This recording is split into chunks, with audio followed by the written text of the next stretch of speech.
क्या आपने कभी मिक्सर जार में रुई डाली है? नहीं डाली है तो इस वीडियो को देखने के बाद हेलो फ्रेंड्स, इस वीडियो में वायरल टिप्स ढेर सारे मिलेंगे आपको, ध्यान से देख लीजिए। बहुत ही काम के हैं, डेली हमको इनकी ज़रूरत पड़ती है और हम कोई भी काम टिप्स के साथ करेंगे तो बहुत ही बढ़िया तरीके से होता है। तो चलिए वीडियो को शुरू कर लेते हैं। इस तरीके जो कंटेनर होते हैं ये हमारे बहुत ही काम के हैं, इनको अक्सर हम यूज करके फेंक दिया करते हैं।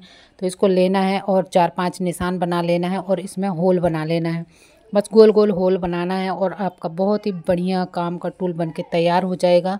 महंगा वाला टूल, और इससे ढेर सारे पैसे भी आपके बच जाएंगे। तो इस तरीके से कटर से कट करते हुए इसमें होल बनाना है और इसके पीछे लगाना है डबल साइडेड टेप। मैंने इस तरीके के बोतल कट करके रखे थे, इसी में जीबी ब्रश मंजन रखती थी। अब इसमें रखूंगी नए वाले टूल में। तो ये बहुत ही बढ़िया है, इसका ढक्कन भी बंद हो जाता है। आप चाहें तो इसको खीला लगा के भी सेट कर सकते हैं या फिर डबल साइडेड टेप से भी सेट कर सकते हैं। बहुत ही बढ़िया है, बहुत ही काम का है। इसमें एक बात खास है कि कीड़े मकोड़े नहीं घुसेंगे, इसका ढक्कन आराम से लग जाता है। इसी तरीके के जुगाड़ से मैं अपना काम आसान बना। आपने कभी गर्म तेल में सिक्के डाले हैं? नहीं डाले हैं तो इस वीडियो को देखने के बाद आप जरूर डालेंगे। Hello friends, Radhe Radhe. इस वीडियो में जितने भी टिप्स हैं बहुत ही काम के हैं और आपका टाइम, मेहनत, पैसा बचाएंगे और आपका फ्री में काम हो जाएगा आसानी से। तो इस तरीके की कढ़ाई जब ऐसे काली हो जाती है ना तो इसको साफ करना बहुत ही मुश्किल होता है। देखने में एक तो अच्छी नहीं लगती है, कोई गेस्ट आ जाता है तो उसके सामने शर्मिंदगी सी महसूस होती है कि हमारी कढ़ाई काली है। तो इसको साफ करने का बहुत ही आसान सा तरीका है कि आपको लेना है थोड़ा सा नमक, थोड़ा सा खाने का सोडा डाल लीजिए और लेना है कोलगेट। आप जो भी कोलगेट करते हैं वही कोलगेट ले लीजिए और लेना है थोड़ा सा फॉइल पेपर और इसके ऊपर रगड़ रगड़ के इसको साफ़ कर लेना है। बहुत ही अच्छी तरीके से साफ़ हो जाती है। अब देख सकते हैं कितनी काली कढ़ाई थी, अभी काफ़ी हद तक साफ़ हो गई है। अगला टिप्स है कि इसको भी जब भी बनाए ना तो उसको गर्म पानी और नमक में अवश्य धोएं, क्योंकि इसमें छोटे छोटे जो कीड़े होते हैं ना वो हमारे बने हुए खाने में जा सकते हैं। इसलिए गर्म पानी से धो लेंगे तो सारे कीड़े मकोड़े मर जाते हैं। और आप इसको सिर्फ गर्म पानी से नहीं, आप ठंडे पानी से 2-3 बार धो लीजिए। अगला टिप्स है कि जब भी आप पूरी का आटा लगाएं तो ये सामग्री जरूर डालें और इसमें एक्स्ट्रा तेल डालने की बिल्कुल ज़रूरत नहीं है। आप थोड़ा सा चावल का आटा डाल लेंगे, आपकी पूरी एकदम खसखसी, अंदर से नरम, ऊपर से खसखसी और कुरकुरी बनके तैयार होगी। तो आटे में थोड़ा सा अजवाइन डाल लीजिए, थोड़ा सी कसूरी मेथी और थोड़ा सा चावल का आटा और अच्छे से आटा को लगा लीजिए। और इस तरीके से पूरी बनाएंगे ना तो इसके अमेजिंग रिजल्ट मिलते हैं और बहुत ही बढ़िया टेस्टी पूरी बनके तैयार होती है। तो बस लेना है पानी और इस तरीके से डालते हुए आटा का डो लगा लेना है। ना ही ज़्यादा नरम लगाना है और ना ही ज़्यादा सख्त लगाना है, मीडियम लगाना है, जिससे कि पूरियाँ बहुत ही बढ़िया बनेंगी। तो इसमें एक्स्ट्रा ऑयल डालने की ज़रूरत बिल्कुल नहीं है। आप जो कढ़ाई में सिराएंगे वही तेल बस रहेगा। और ऊपर से हम अलग से आटा गूँथने में तेल डाल लेते हैं ना तो उससे ज़्यादा पूरियाँ ऑयली हो जाती हैं और हमारे शरीर में, बॉडी में कोलेस्ट्रॉल बढ़ने का चांसेस खतरा ज़्यादा हो जाते हैं। तो देखिए कितनी बढ़िया पूरी बन के तैयार हो रही है, एकदम खसखसी लाल और अंदर से ये नरम भी है। तो इसको बूढ़े बच्चे सभी खा सकते हैं, बिल्कुल भी हार्ड नहीं बनती, नरम खसखसी बनके तैयार होती है। बिना दांत वाले बूढ़े लोग भी खा सकते हैं और बिना दांत वाले बच्चे भी खा सकते हैं। इसी तरीके से बना लेंगे हम सारी पूरियाँ और फिर मैं तोड़ के दिखाती हूँ कि ये किस तरीके की पूरी बनके तैयार हुई है। तो बहुत ही बढ़िया पूरी बनी है।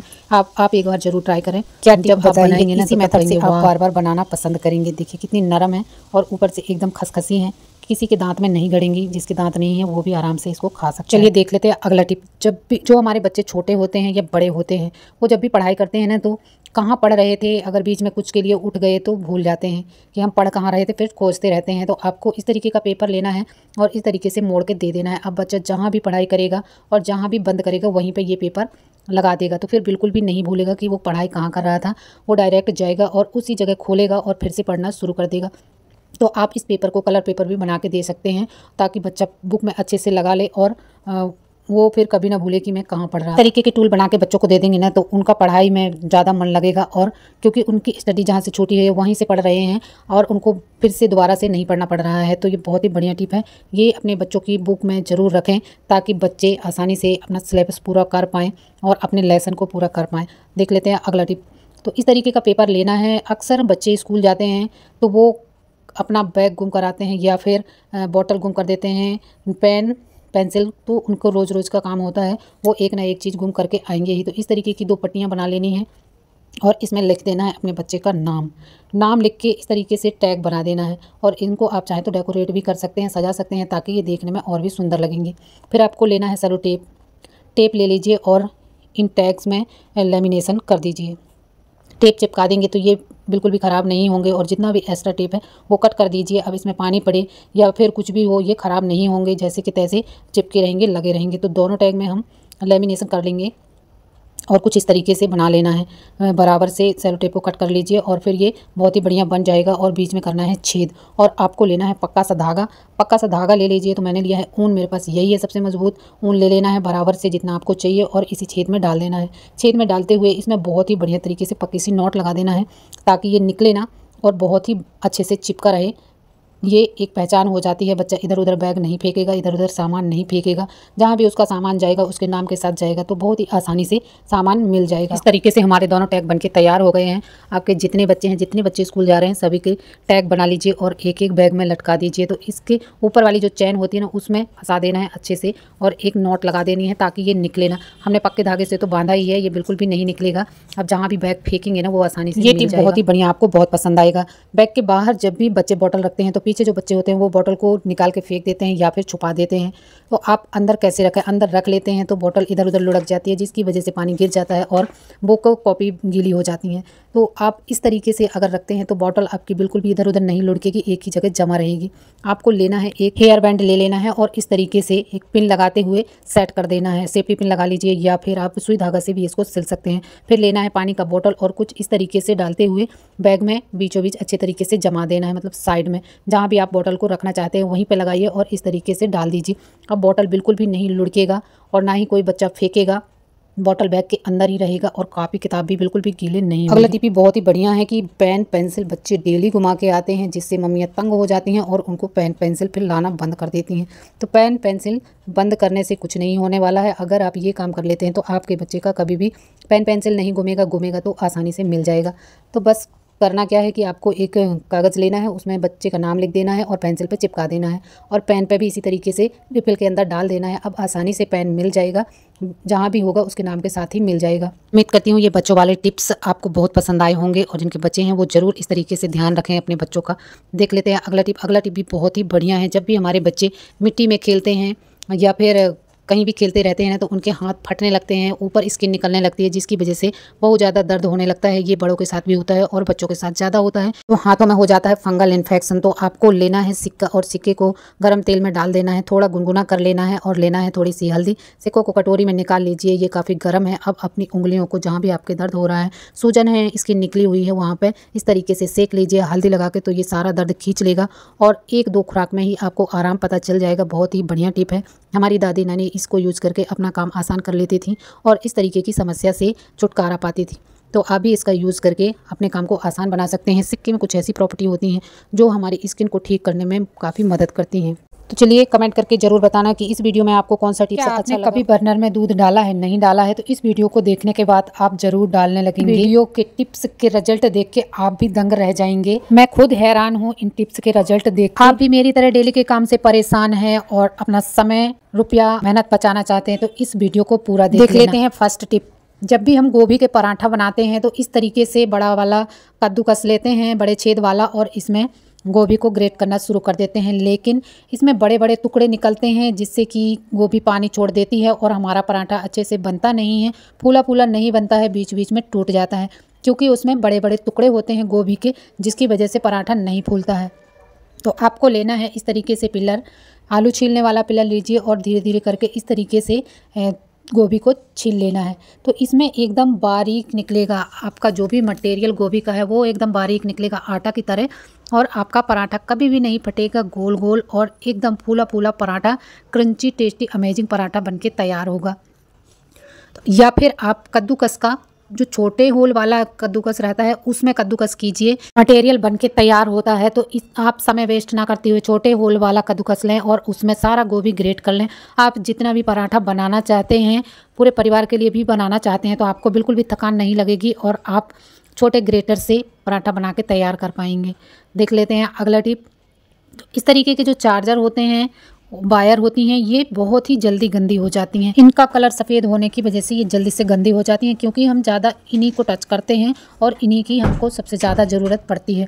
तो आपको लेना है कटोरी, कटोरी में लेना है ज़रा सा शैम्पू, सिर्फ 2 बूंद शैम्पू लेना है और लेना है चुटकी भर खाने का सोडा। सोडा में कुछ ऐसी प्रॉपर्टीज़ होती हैं जो जमी हुई गंदगी, चिपचिपी, इन सबको अलग कर देती है एकदम सेकेंडों में। और आपको तीसरी इंग्रेडिएंट लेना है नींबू। नींबू का छोटा सा टुकड़ा ले लीजिए, आधी चम्मच के करीब हमको नींबू का रस चाहिए। तो इसमें डाल लेंगे 3-4 बूंद के करीब इतने चार्जर और डोरी के लिए काफ़ी है और इनको बढ़िया तरीके से मिक्स कर लेना है।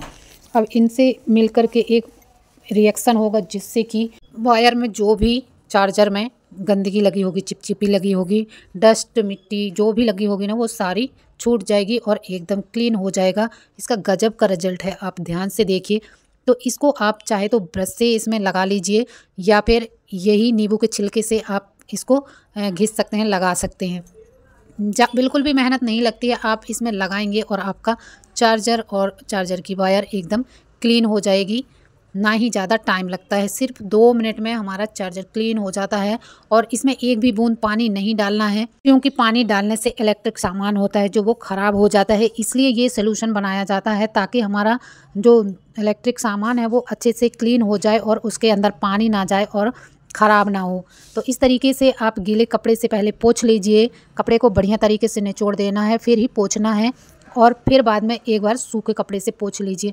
आपका चार्जर इतना क्लीन हो जाएगा ना कि आप पहचान भी नहीं पाओगे, एकदम नया हो जाएगा, लगेगा ही नहीं कि कभी गंदा था। तो ये गजब का इसका रिजल्ट है, आप भी एक बार ट्राई करके अपने चार्जर और लीड को साफ़ कर सकते हैं।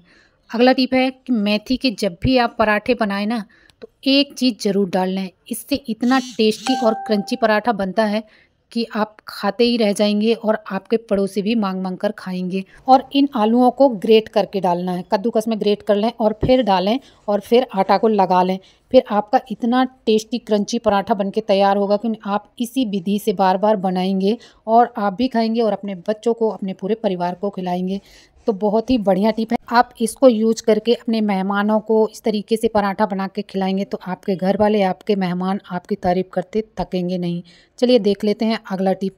इस तरीके के जो रैपर होते हैं या फिर सिल्वर के रैपर होते हैं दवाइयों के, इनको हम अक्सर यूज करके फेंक दिया करते हैं, लेकिन इसका छोटा सा पार्ट हमारे इतना काम का है ना कि आप इसका जब यूज जान जाएंगे तो इसको बिल्कुल भी नहीं फेंकेंगे, अपने पास रखेंगे, अपने स्टोरेज में रखेंगे।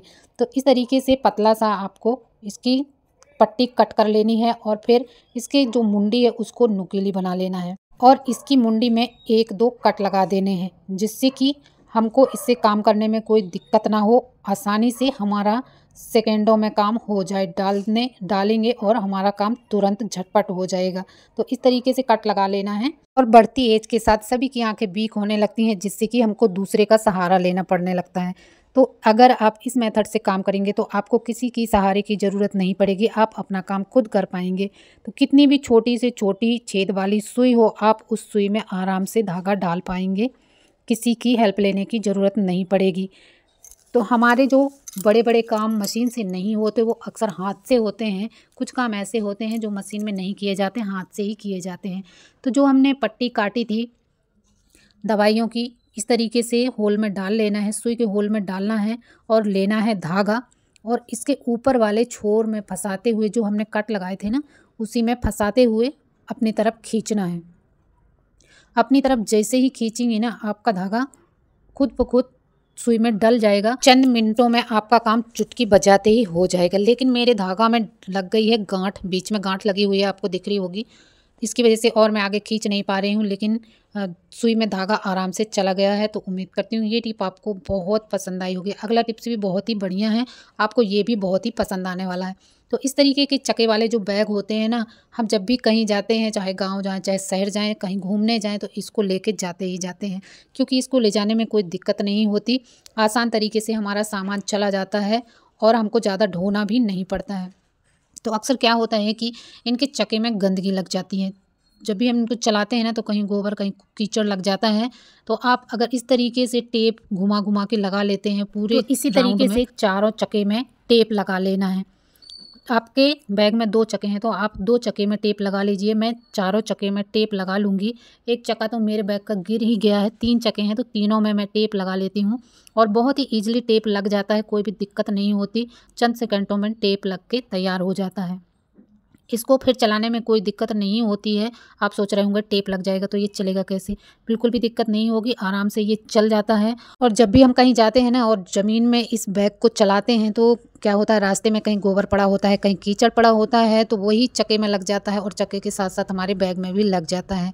तो आप इस तरीके से टेप लगा लेंगे ना तो आपके बैग के चक्के में बिल्कुल भी ना कीचड़ लगेगा और ना ही गोबर लगेगा। अगर लग भी जाता है तो आप इस टेप को निकाल के फेंक दीजिए, तो आपका चक्का भी फिर से वो क्लीन हो जाएगा और फिर ना धोना पड़ेगा ना साफ़ करना पड़ेगा और आपके घर में भी गंदगी नहीं जाएगी। तो इस तरीके से आप अपने काम को आसान बना सकते हैं। उम्मीद करती हूँ आपको टिप पसंद आई होगी। बहुत ही बढ़िया टिप है, मुझे तो बहुत अच्छी लगी। आपको कैसी लगी कमेंट करके ज़रूर बताना। देख लेते हैं, आपको बहुत पसंद आने वाली है। ये हमारे रोज़ के काम हैं कि किचन में हमको मिक्सी की ज़रूरत पड़ती ही पड़ती है। अगर जिसके पास मिक्सी नहीं है तो वो सिलबट्टा यूज़ करता है, कुछ ना कुछ पीसने के लिए यूज़ करता ही है। ये मिक्सी अक्सर किचन में रखी रखी ना एकदम चिपचिपी सी हो जाती है, हम इसको बार बार छूते हैं तो ये गंदी हो जाती है, जो कि आसानी से रोज़ कपड़े से इसको पोंछ देना तो भी ये छूटती नहीं है। तो आपको लेना है बस इतना सारा सोडा, 5 रुपये का आ जाता है, ज़्यादा महंगा बिल्कुल भी नहीं लगता है। जो खाने वाला सोडा है ना वो 5 रुपये में इतना सारा आपको मिल जाएगा। तो आपको लेना है 1 चुटकी सोडा, थोड़ा सा नींबू लेना है, 4-5 बूंद के करीब, इतनी मिक्सी को साफ़ करने के लिए बहुत है। नींबू ले लीजिए और थोड़ा सा लेना है आपको शैम्पू, 2 बूंद शैम्पू लेना है और आपका मिक्सी एकदम क्लीन हो जाएगा, सारी चिपचिपी गंदगी निकल जाएगी और आपका मिक्सी फिर से चमचमाने लगेगा। तो हमारे किचन में अगर चमचमाती हुई चीज़ें रहे तो बहुत ही बढ़िया सी वाइब्स आती है और नेगेटिविटी भी दूर भागती है। अगर सारा घर क्लीन रहता है, गंदगी में तो ऐसे ही दरिद्रता आती है। इसलिए हमारे घर की चीज़ों को क्लीन रखने के लिए इन सब टिप्स को अपनाना बहुत ज़रूरी है। टिप्स के साथ हम काम करेंगे तो हमारे काम जल्दी होंगे, आसानी से होंगे, मेहनत भी नहीं लगेगी और समय भी बर्बाद नहीं होगा। तो सोल्यूशन बन के अच्छी बात ये है कि अगर ये सोल्यूशन हमारा ज़्यादा बन जाता है ना तो ये फेंका नहीं जाएगा। हमारे घर के जितने भी इलेक्ट्रिक सामान है वो हम सारे साफ़ कर सकते हैं इस सोल्यूशन से। तो ये बहुत ही बढ़िया और पावरफुल सोल्यूशन है। आप एक बार बना लीजिए और अपने घर के सारी इलेक्ट्रिक सामान को साफ़ कर लीजिए। बहुत ही बढ़िया तरीके से क्लीन हो जाता है, एक भी गंदगी नहीं लगी रहती है और चमचमा जाते हैं एकदम नए की तरह। तो आपको अपने अकॉर्डिंग ब्रश ले लेना है, कहाँ कौन सा ब्रश फंसेगा, किससे साफ़ होगा, उसी तरीके के ब्रश ले लीजिए और उससे साफ़ कर डालिए। इसी तरीके से वायर को भी घिसते हुए, प्लग को घिसते हुए साफ़ कर लेना है बहुत ही बढ़िया तरीके से। और ये सारे काम हमारे फ्री में हो रहे हैं, इनमें एक भी रुपया खर्च नहीं हो रहा है, सिर्फ दिमाग का यूज़ हो रहा है और हमारा काम होते चला जा रहा है। इस तरीके के बैग सभी के पास होते हैं जो कि बाजार में कुछ भी चीज़ में हमको मिल जाते हैं। तो इसको आप मिक्सी के ऊपर ढाँक दीजिए, किसी भी बैग को किसी के ऊपर, आपका सिलेंडर भी बचेगा, गैस भी बचेगी और आपका काम भी एकदम आसान हो जाएगा। तो आपको लेना है बर्नर। बर्नर में जो होल बंद हो जाते हैं, जंग लग जाती है जिसकी वजह से ये ठीक से जलते नहीं हैं और गैस इनमें से कम निकलती है, खाना जल्दी से बनता नहीं है। तो इनमें बस आपको डालना है दूध। सबसे पहले इसमें दूध डालना है और डालना है खाने का सोडा, थोड़ा सा हार्पिक और थोड़ा सा नींबू डाल दीजिए। नींबू डालने से इनमें बहुत ही बढ़िया सा रिएक्शन होगा और दूध भी फट जाएगा। तो फटा हुआ दूध बहुत ही बढ़िया क्लीनिंग का काम करता है। इस तरीके से सारी सामग्री डाल के इसको 5 मिनट 10 मिनट के लिए अगर आप छोड़ते हैं तो बहुत ही बढ़िया तरीके से ये क्लीन हो जाएगा, हाथ भी लगाना नहीं पड़ेगा। लेकिन मेरे पास टाइम नहीं था, मुझे तुरंत साफ़ करना था, इसलिए मैंने सिर्फ इनको 2 मिनट के लिए छोड़ा और साफ़ करना शुरू कर दिया। तो इस तरीके से आगे पीछे लगाते हुए इसे रख देना है। ये तुरंत भी इतना क्लीन हो जाता है कि कम से कम 15-20 दिन आराम से चल जाएगा। अब इस जो भी हमारा पेस्ट बचा हुआ है उसको आप फेंक सकते हैं या फिर किसी भी जंग वाली चीज़ उसी में डाल दें तो उसका सारा जंग निकल जाएगा और बढ़िया तरीके से वो भी क्लीन हो जाएगा। तो आप देख सकते हैं आपके सामने रिजल्ट है। गैस के बर्नर कितने बढ़िया तरीके से क्लीन हो गए हैं। ये बर्नर पीतल वाला नहीं है, ये लोहे वाला, इसलिए लाल कलर का दिख रहा है। अब बहुत ही बढ़िया जुगाड़ बताऊँगी कि आपके पास जूते हैं, बच्चे स्कूल जा रहे हैं, इनको चमकाना है तो जूता पॉलिश नहीं है तो आप ले लीजिए थोड़ा सा वैसलीन या फिर थोड़ा सा ऑयल ले लीजिए और इसके ऊपर अच्छे से इस तरीके से भी हम अपने घर में बिना पॉलिश के जूतों को चमका सकते हैं। अगला टिप है कि मटर सर्दियों में बहुत आते हैं और अब इनको स्टोर करने की बारी आ गई है, तो इनको छीलना भी उतना ही दिक्कत वाला काम होता है। तो ये नाखूनों में दर्द हो जाता है जिसकी वजह से हम ढेर सारे मटर नहीं छील पाते हैं। आपको लेना है एक सेफ्टी पिन और इस तरीके से बीच में चीरा लगाते जाना है और मटर का दाना खुद ब खुद निकलते आएगा। आपके ना ही नाखून में दर्द होगा और आप ढेर सारे मटर छील के स्टोर कर पाएंगे। इस मटर से आप अपने लिए भी बहुत ही बढ़िया यूनिक सा सेफ्टी पिन बना के तैयार कर सकते हैं। तो मैचिंग वाला साड़ी पिन घर पे ही बना सकते हैं। आपके पास मोती हैं या फिर मटर के दाने हैं तो इस तरीके से आप लीजिए और सेफ्टी पिन में डाल लीजिए। अंदर से पहले सेफ्टी पिन डालिए, फिर मटर के दाने डालिए और फिर फंसा लीजिए। तो आपका बहुत ही बढ़िया यूनिक सा सेफ्टी पिन बनके तैयार हो जाता है। इसमें कोई भी दिक्कत नहीं होती, कोई भी झंझट नहीं होती, साड़ी भी नहीं फटती और देखने में भी नया लगता है। तो मैचिंग का साड़ी पिन घर पे बनाइए, पहनिए और निकल जाइए फंक्शन में। अब देख लेते हैं अगला टिप। इस तरीके से आपको कॉटन लेना है, कॉटन में लगाना है थोड़ा सा वैसलीन, और कुकर में जितनी भी बैड स्मेल होगी ना, इसको जलाने से सारी चली जाएगी। जब हम कोई एक चीज़ बनाते हैं तो उसकी स्मेल थोड़ा थोड़ा रही जाती है, तो इस तरीके से आप वैसलीन का धुआं दे दीजिए। तो कुकर को अच्छे से ढक्कन बंद कर देना है और इसकी जितनी भी बैड स्मेल है ना, वो सारी रिमूव हो जाएगी और आपका कुकर फिर से नया जैसे तैयार हो जाएगा। जब भी हम तेल का यूज़ करते हैं तो एक आध बूंद तेल नीचे गिर ही जाता है, तो इस तरीके का न्यूज़पेपर का बैग बना लीजिए और बोतल को पहना दीजिए, तो आपका किचन काउंटर भी गंदा नहीं होगा और इधर उधर तेल की चिपचिपी भी नहीं लगेगी। पर्स में अगर किसी तरीके का निशान बन जाता है तो आप उसको डेटॉल या फिर परफ्यूम से साफ कर सकते हैं, इजीली निकल जाता है, इसमें बिल्कुल भी दाग नहीं रहता और हमारा पर्स दाग फ्री हो जाता है। अगर आपके पास नहीं तो भी आपका बिना स्टैंड के काम चल जाएगा। इतना बढ़िया टिप्स बताऊंगी ना कि आपको स्टैंड की कभी ज़रूरत ही नहीं पड़ेगी। तो इस तरीके से ले लेना है, जिसमें भी आपको स्टैंड बनाना है वही बर्तन ले लेना है। फॉइल पेपर होता है, यूज किया हुआ फॉइल पेपर, ये हम खाना वगैरह मंगाते हैं तो उसमें मिल जाता है, या फिर बच्चों को टिफ़िन देते हैं ना, तो उसी से जो यूज करते हैं वही बचा हुआ ये फॉइल पेपर है। तो इसको बना लेने हैं, गोले लड्डू के जैसे गोले बना लेने हैं और रख देने हैं अपने बर्तन में। तो मैं कढ़ाई में रख के बता रही हूँ, इस तरीके से रख देना है और इसमें डाल देना है पानी। ये बिल्कुल भी इधर उधर नहीं भागते हैं। जब इसमें हम स्टैंड कर देते हैं, जो भी स्टीम करने के लिए रखते हैं वो जब रख जाता है तो ये बिल्कुल भी नहीं हिलता है और हमारा एक ही जगह स्टैंड बना रहता है। कुछ इस तरीके से तीनों साइड में हमको कर देना है। आप चाहें तो 4 गोले भी ले सकते हैं और इस तरीके से रखना है थाली। अब जो भी चीज़ आपको स्टीम करनी है वो रख दीजिए इसमें और ढक दीजिए। आपका बहुत ही बढ़िया और बहुत ही जल्दी रेसिपी कुक होकर तैयार हो जाएगी। आप यकीन नहीं करेंगे कि हम बिना स्टैंड के भी इस तरीके का बढ़िया काम कर सकते हैं। बहुत ही बढ़िया टिप्स है, उम्मीद करती हूँ आपको पसंद आई होगी और आपके बहुत ही काम की होगी। ये बढ़ते हैं अगले टिप्स की ओर। तो इस तरीके के मिक्सी के जार होते हैं, हम इनमें लहसुन पीसते हैं, कुछ भी पीसते हैं ना, और उसकी बैड स्मेल रह जाती है जो कि हमको दूसरे सामान जब पीसेंगे तो उसमें नहीं चाहिए। तो इस तरीके से आप इसकी बैड स्मेल निकाल सकते हैं। आपको लेना है न्यूज़पेपर नहीं है तो कोई भी प्लेन पेपर ले लीजिए, कॉपी किताब का पेपर ले सकते हैं और उसको इस तरीके से जला के इस तरीके से ढक्कन को लगा देना है। इसका जो धुआं है ना वो इसमें भर जाएगा और इसकी स्मेल पूरी बाहर चली जाएगी। इसमें एक भी बैड स्मेल नहीं रहेगी और आपका बर्तन स्मेल लेस हो जाएगा, बहुत ही बढ़िया हो जाएगा। अब जब भी आप इसमें कुछ पीसेंगे तो इसमें पहले वाली वो स्मेल नहीं आएगी। तो इस धुएं को थोड़ी देर अंदर रहने देना है, फिर ढक्कन को खोलना है। जार का ढक्कन बहुत टाइट है जिसकी वजह से ये जल्दी से खुलता नहीं है। जार की सारी बैड स्मेल चली गई है और इसको जलाने से ऐसा नहीं है कि इसका जार का प्लास्टिक ख़राब हो जाएगा, बिल्कुल भी ख़राब नहीं होता है। जब हम ढक्कन बंद करते हैं तो इसकी आग बुझ जाती है और धुआं धुआं रह जाता है, तो इसको केयरफुली करना है। ढक्कन धुआं की वजह से ऊपर भी आ सकता है, तो सावधानी से करें इस काम को। ये काम करने से ना तो हमारा जार खराब हुआ है और ना ही ढक्कन खराब हुआ है। देख लीजिए, आप सोचेंगे प्लास्टिक का है तो पिघल गया होगा, बिल्कुल भी नहीं पिघला है, कुछ भी नुकसान नहीं हुआ है। जार की बैड स्मेल भी चली गई है। तो आपको ये टिप्स पसंद आई होगी। चलिए देख लेते हैं अगला टिप्स। अगला टिप्स है हमारा कि कंघियाँ कंघी करते करते बहुत गंदी हो जाती हैं, क्योंकि हम तेल लगाते हैं वही तेल लग जाता है और बालों में जो ठंडी के दिनों में कंबल ओढ़ते हैं तो उसकी रुई वगैरह चिपक जाती है, तो सारी कंघियों में चिपक जाती है और हमारी कंघियाँ बहुत ही गंदी दिखने लगती हैं। अगर इनको 10 दिन 15 दिन में साफ ना किया जाए तो बहुत ज़्यादा गंदी हो जाती हैं, जिससे कि हमारा कंघी करने का मन लेना है। गर्म पानी, खौलता हुआ पानी लेना है और इनको 5 मिनट भिगो के रखना है। शैम्पू डालना है और पानी डाल देना है और फिर 5 मिनट तक भीगे रहने देना है, ताकि इसका जो भी मैल है अच्छी तरीके से फूल जाएगा और फिर वो बहुत ही बढ़िया टिप्स है। आपको ना ही ज़्यादा टाइम लगेगा और ना ही ज़्यादा मेहनत लगेगी और आपका काम आसानी से हो जाएगा। तो इस तरीके से 5 मिनट सिर्फ डुबोना है और आप अपना दूसरा काम कर सकते हैं। इनको डुबो के देखिए कितना गंदा निकल रहा है। डुबोते ही इनका मैल निकलना शुरू हो जाता है, एकदम फूल जाता है। फिर आप इनको बढ़िया तरीके से क्लीन कर लीजिए।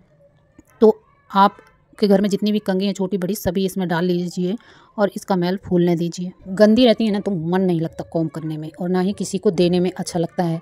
तो आप अपनी कंघियों को 10 से 15 दिन में ये काम करके साफ़ कर सकते हैं। और अगर इसको पाउडर से साफ़ कर रहे हैं उससे भी बढ़िया तरीके से साफ़ हो जाती है, लेकिन चिपचिपी तो रह ही जाती है। देखिए, ब्रश से इस तरीके से करते जाना है और इसकी जितनी भी गंदगी है वो सारी निकलती जाएगी। गर्म पानी से सारी चिपचिपी निकल जाती है। अगर आप इसमें शैम्पू नहीं डालना चाहते हैं, आपके पास नहीं है, तो आप जो सर्फ़ यूज़ करते हैं वही सर्फ़ डाल दीजिए या फिर नहाने का साबुन डाल दीजिए। उससे भी बहुत ही बढ़िया तरीके से कंघी फूल जाती है और क्लीन हो जाती है। इसमें जितना भी मैल भरा होगा ना सारा फूल के बाहर आ जाता है और ये ज़्यादा मेहनत नहीं लगती और आपकी कंघी साफ़ हो जाती है। घंटों का काम एकदम मिनटों में हो जाता है। कितनी भी छोटी से छोटी कंघी हो सभी क्लीन हो जाती हैं। कंघी तो साफ़ हो गई। अब इसका पानी देखिए कि कितना गंदा पानी हो गया है। सिर्फ मेरी 8 दिन की कंघी थी और इतनी गंदी हो गई है और गंदा पानी भी हो गया है। अब इस पानी को आप फेंक सकते हैं या फिर पोछे वगैरह में डाल करके धो लीजिए। कंघियों को साफ पानी से धो लीजिए। देखिए कितनी क्लीन कंघियाँ हो गई हैं। तो इस तरीके से आप भी अपने घर की सारी कंघी साफ कर सकते हैं। ठंड की वजह से हमारे चेहरे पर सन टैनिंग हो जाती है, चेहरा काला काला सा हो जाता है, जो कि देखने में बिल्कुल भी अच्छा नहीं लगता है। तो आप एक सस्ती सी चीज़ से अपनी टैनिंग हटा सकते हैं। तो आपको लेना है टमाटर। टमाटर अभी बहुत सस्ते हैं, 10 रुपये किलो है मेरे यहाँ। आपके यहाँ कितने रुपये किलो है कमेंट करके ज़रूर बताना। तो टमाटर चाहिए छोटा सा, वो भी आधा टमाटर ले लीजिए। और इसके साथ लेना है चावल का आटा। चावल का आटा कहीं भी किसी भी ग्रोसरी शॉप में मिल जाता है। तो इस तरीके से डिप करना है और इसको टमाटर को दबाते हुए इसका जूस निकाल लेना है, ताकि इसमें जो आटा है वो अच्छे से चिपक जाए। और फिर हमारे फेस में जहाँ भी टैनिंग हो गई है, टमाटर को इस तरीके से गोल गोल घुमाते हुए अच्छे से मसाज करनी है। तो आपको इस तरीके से 5 मिनट मसाज करनी है टमाटर को दबा दबा के, जब तक कि इसका पल्प ख़त्म ना हो जाए तब तक आप अपने चेहरे पे इस तरीके से मसाज धीरे धीरे करते रहिए। तो आप देखेंगे एक ही दिन में आपको काफ़ी फ़ायदा नज़र आएगा। तो ये जो चावल का आटा है वो स्क्रबर का काम करता है और टमाटर हमारा ब्लीच का काम करता है। हमारा फेस इतना ग्लोइंग और साफ़ हो जाता है कि आप यकीन नहीं करेंगे। आप जब इसको आजमाएंगे तब यकीन करेंगे। 4 दिन 5 दिन इसको लगा के देखिए, आपकी सारी टैनिंग ख़त्म हो जाएगी, सारा कालापन ख़त्म हो जाएगा, जितने भी गाल में दाग धब्बे हैं वो सब ख़त्म हो जाएंगे। आपका चेहरा एकदम क्लीन हो जाएगा, साफ़ सुथरा हो जाएगा और फिर देखने में भी अच्छा लगेगा। तो इस तरीके से जहाँ जहाँ है वहीं वहीं लगा लेना है। आप पूरे फेस में भी 2 दिन के अंतर पे इसको ज़रूर लगाएं। अपने चेहरे पे कभी भी खरीदी हुई चीज़ ना लगाएं बिल्कुल भी, क्योंकि हमारा चेहरा जो है साफ़ तो नहीं होता है और जल जाता है, जिसकी वजह से त्वचा एकदम ख़राब हो जाती है और देखने में बिल्कुल भी अच्छी नहीं लगती है। तो आप घर की रेमेडी से अपने फेस को दाग धब्बों से निजात दिला सकते हैं। देखिए कितना एक दिन में ही काफ़ी फ़र्क नज़र आता है और ये टैनिंग जो है धीरे धीरे ख़त्म हो जाती है। आप घरेलू रेमेडी से इसको ठीक कर सकते हैं। अभी फेस पे बढ़िया धीरे धीरे मसाज करते हुए 5-10 मिनट फेस को छोड़ देना है और सूखने देना है टमाटर को, और जो चावल का आटा हमने लगाया फिर फेस को धो लेना है। बहुत ही रिलैक्स फील करोगे और आपके फेस में बहुत ही बढ़िया सा ग्लो आ जाएगा और आपको बाहर की चीज़ खरीद के लगानी नहीं पड़ेगी। वीडियो कैसा लगा? अगर पसंद